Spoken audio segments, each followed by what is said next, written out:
Good evening. It's 30 years since the Rolling Stones recorded their first single, Come On. From your book and your research, why do you think Jagger has survived so long?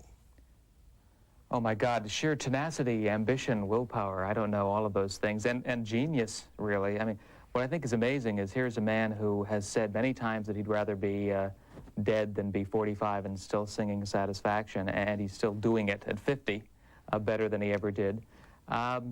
It is interesting. I mean, that's why I was intrigued by him. He is the last of the rock gods, you know. His contemporaries, his peers, people like Elvis and John Lennon, they're gone. And yet back in the 60s, with the drugs and the booze and the high life, you'd have thought that Mick Jagger would be the one who would self-destruct.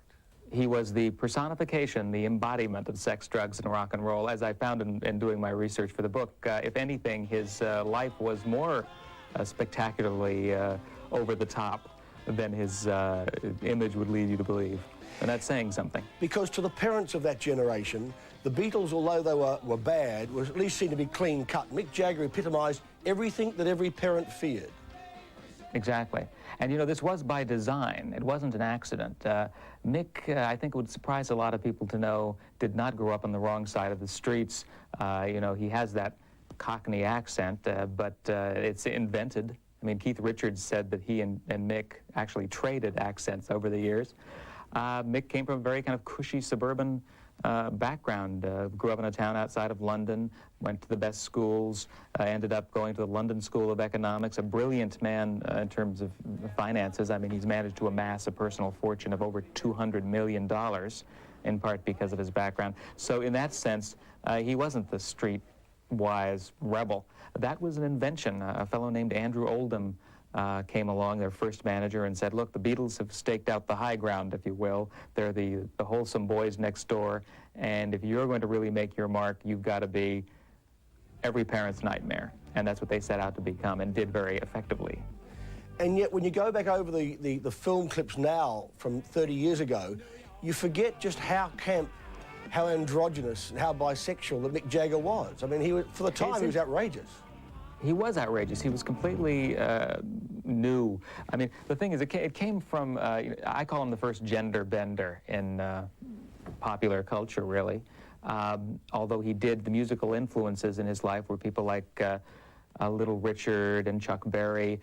In terms of his stage persona, he consciously borrowed from Marilyn Monroe. He studied her films, and he used her walk on stage and the kind of toss of the head and all of that sort of thing. He saw himself as a woman on stage. According to your book, Mick Jagger has slept with everybody from Princess Margaret to Rudolf Nureyev and David Bowie. Well, but not Princess Margaret. I have to be very clear and precise about the Princess Margaret story. I don't say they slept together. What I say is that they had a very strong flirtation, a relationship that was controversial enough for the princess's sister, the Queen, to call her in and say, this is conduct unbecoming, and we really can't have this.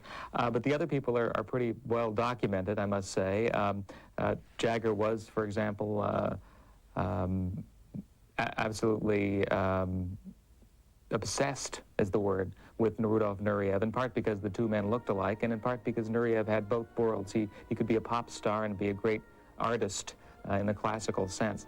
And there, you know, there's one story in the book that recounts an attempt that Nureyev and Jagger made to seduce Geraldo Rivera, who's a television star in our country, in Rivera's kitchen that Geraldo told me about.